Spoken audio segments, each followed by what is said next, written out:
Hello guys. तो आज हम देखेंगे कि एक सर्कुलर पार्ट है, सिलेंड्रिकल पार्ट हमारे पास है, जिसका डायमीटर हमें दिया है रॉ मटेरियल साइज 50 mm और उसका लेंथ दिया है 40 mm। उसके ऊपर हम क्या करेंगे, मिलिंग करके एक इस तरह से एक रेक्टेंगुलर पार्ट बनाना है, जिसके कॉर्नर को एक रेडियस दिया है। वो कितना है? 4 इंटू रेडियस 10, मतलब 4 रेडियस बनाने हमें, देख सकते हैं आप, 4 कॉर्नर को 4 रेडियस बनाने, और उसका रेडियस है 10।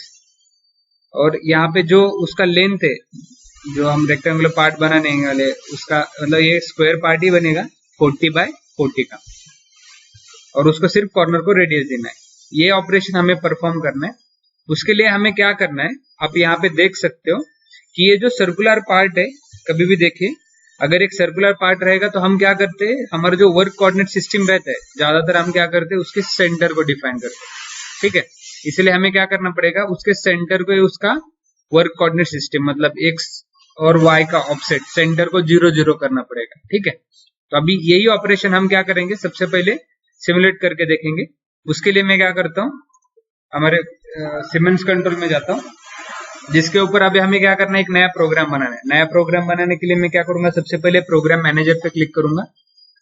वहां पे क्लिक करने के बाद यहाँ पे न्यू सॉफ्ट की, वर्टिकल सॉफ्ट की दिखेगा, न्यू बोल के, वहां पे सेलेक्ट करो। और उसके बाद यहाँ पे जो ऑपरेशन करना है, अभी जो हम ऑपरेशन परफॉर्म कर रहे हैं, जैसे कि आप देख सकते हो कि जो पार्ट हम बना रहे वो एक रेक्टेंगुलर पार्ट है, जिसके बाहर से हमें एंड मिलिंग करना है। ठीक है, तो अगर इस सॉफ्टवेयर के बारे में, अगर सिमेंस कंट्रोल के बारे में बात करेंगे तो उसको बोलते हैं स्पिगॉट, तो मैं उसको बोलूंगा स्पिगॉट, और ओके कर दिया। ठीक है, उसके बाद सबसे पहले हमें प्रोग्राम में क्या करना चाहिए, अभी प्रोग्राम को नाम दे दिया हमने। उसके बाद सबसे पहला स्टेप रहता है सिमेंस में प्रोग्राम करने के लिए, वो है वेरियस डिफाइन करना। वेरियस का मतलब हमें ब्लैंक डिफाइन करना पड़ता है। ब्लैंक का मतलब क्या रहता है, रॉ मटेरियल कितना है। जैसे कि आपने यहाँ पे देख सकते हो, यहाँ पे ड्राइंग में दिया है कि जो ब्लैंक है हमारा, उसका साइज रॉ मटेरियल 50 mm का डायमीटर है, और उसका जो लेंथ दिया है यहाँ पे, तो 40 mm का लेंथ दे दिया है। तो मैं क्या करूंगा, यहाँ पे 50 mm का डायमीटर यहाँ पे दे दिया ऑलरेडी, 50 mm। उसके बाद उसका जो ऊपर का हाइट है सिलेंडर का, 0 पकड़ा है, और नीचे का है उसको -40, एब्सोल्यूट कोऑर्डिनेट सिस्टम में -40। जैसे कि आप देख रहे हो यहाँ पे, उसका जो लेंथ दिया है हमारे पार्ट का, वो 40 mm, तो 40 mm यहाँ पे दे दिया, और उसको मैंने एक्सेप्ट कर लिया।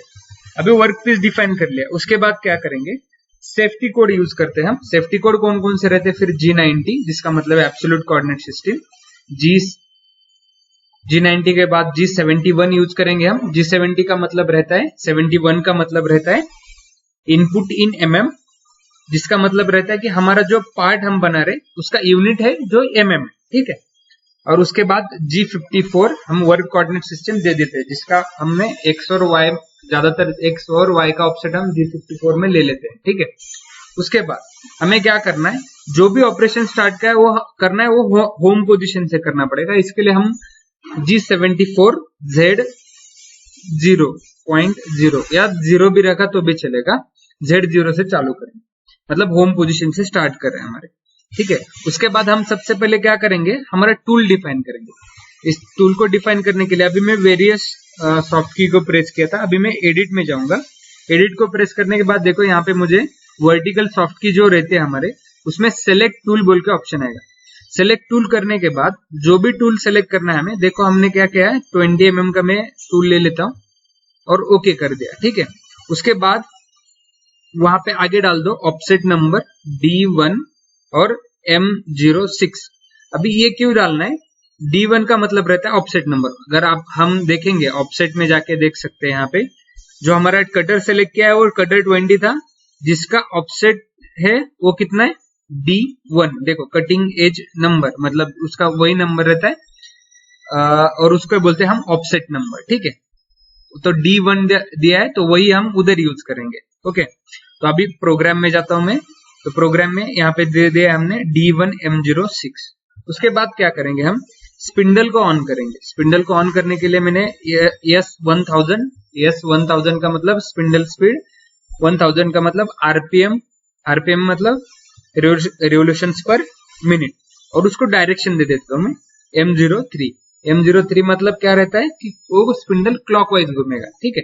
उसके बाद क्या करेंगे हम, एक सिंपल अभी क्या करना है, ऑपरेशन करने के लिए जो टूल हमारा होम पोजीशन है उसको थोड़ा जॉब के नजदीक लेके जाते हैं। तो मैंने क्या किया, G00 और Z को मैं 50 mm तक लेके जाता हूँ, ठीक है। और उसके बाद क्या करेंगे हम, डायरेक्टली जो हमारा साइकिल है, साइकिल मतलब उसका मतलब जो स्पिगट के लिए साइकिल है वो डायरेक्टली यूज करेंगे, ठीक है।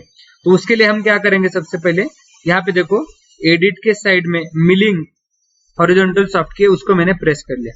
उसके बाद यहाँ पे देखो मल्टी एज स्पिगॉट वर्टिकल सॉफ्ट की में आप ऑप्शन देख सकते हो, मल्टी एज स्पिगॉट, उसको सेलेक्ट कर लिया मैंने। उसके बाद क्या करेंगे, हमें जो स्पिगॉट चाहिए समथिंग ऐसा ही है रेक्टेंगुलर शेप में, मतलब रेक्टेंगुलर शेप में ये हमारा 40x40 का, तो उसका डायमेंशन हमें देना है।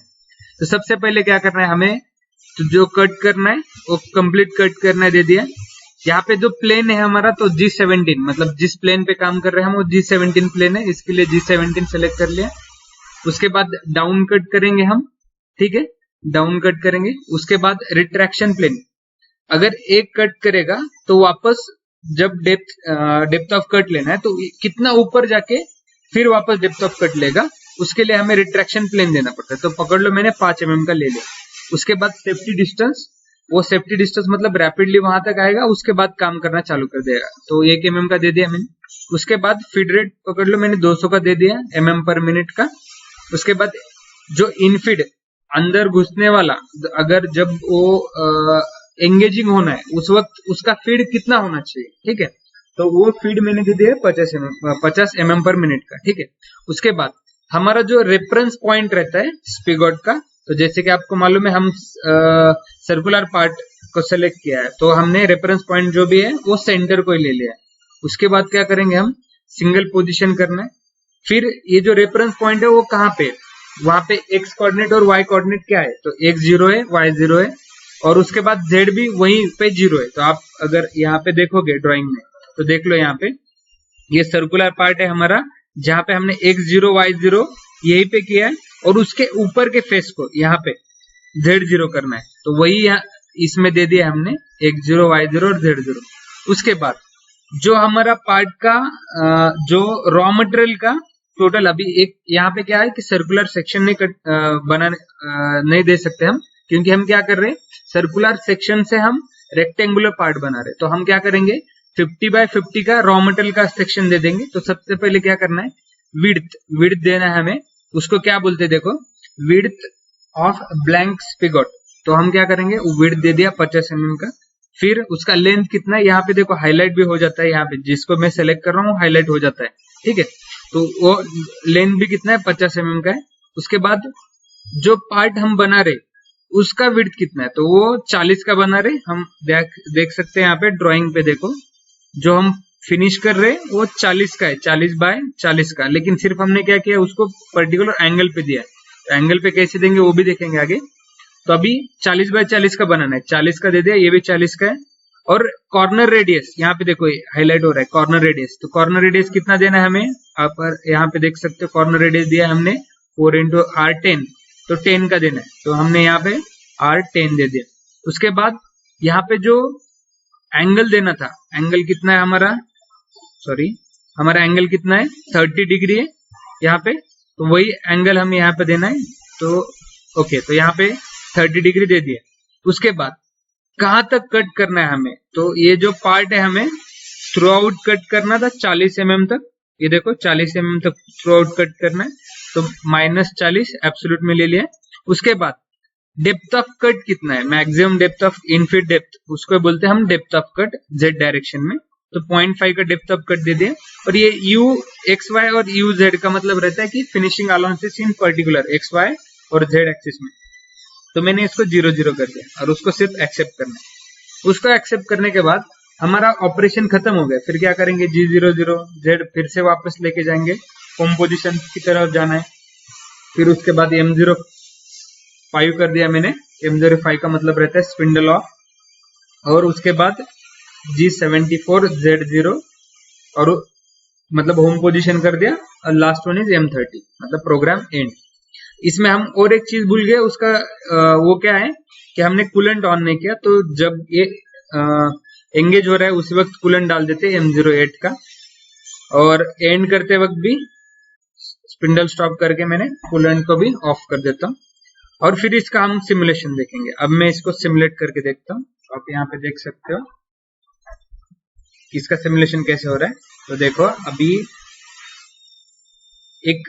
ये टॉप व्यू में है, मैं उसको 3D व्यू में करता हूँ, तो आप देख सकते हो ठीक से एक सर्कुलर सेक्शन का हमारा पार्ट था सिलेंड्रिकल सेक्शन में, और उसमें क्या किया हमने, एक स्पिगॉट बनाया पर्टिकुलर एंगल पे, जो भी एंगल हमें चाहिए वो मेंशन किया था हमने, अल्फा दिया था वहां पे जो एंगल था, और ये हमारा पार्ट बनेगा। अगर मैं अभी इसमें थोड़ा सा इसके बारे में भी थोड़ा सिमुलेशन में डिटेल में जाते कि अगर मुझे इसका स्पीड बढ़ाना है तो मैं क्या करूंगा, प्रोग्राम कंट्रोल पे प्रेस करूंगा, तो देखो यहाँ पे ओवरराइड का मतलब रहता है हम स्पीड बढ़ा सकते हैं, उसका कम भी कर सकते हैं, ठीक है। तो अभी ये हमारा पूरा पार्ट कट हो गया है, तो वापस टूल उसके Z0 मतलब होम पोजीशन पर चला गया है, इसका मतलब ये है, ठीक है। Z0 देखो 10Y0 Z0 हो गया, तो वो होम पोजीशन को वापस चला गया, ठीक है। तो इस तरह से हम क्या करेंगे, एक स्पिगॉट को बनाएंगे और ठीक है। Thank you.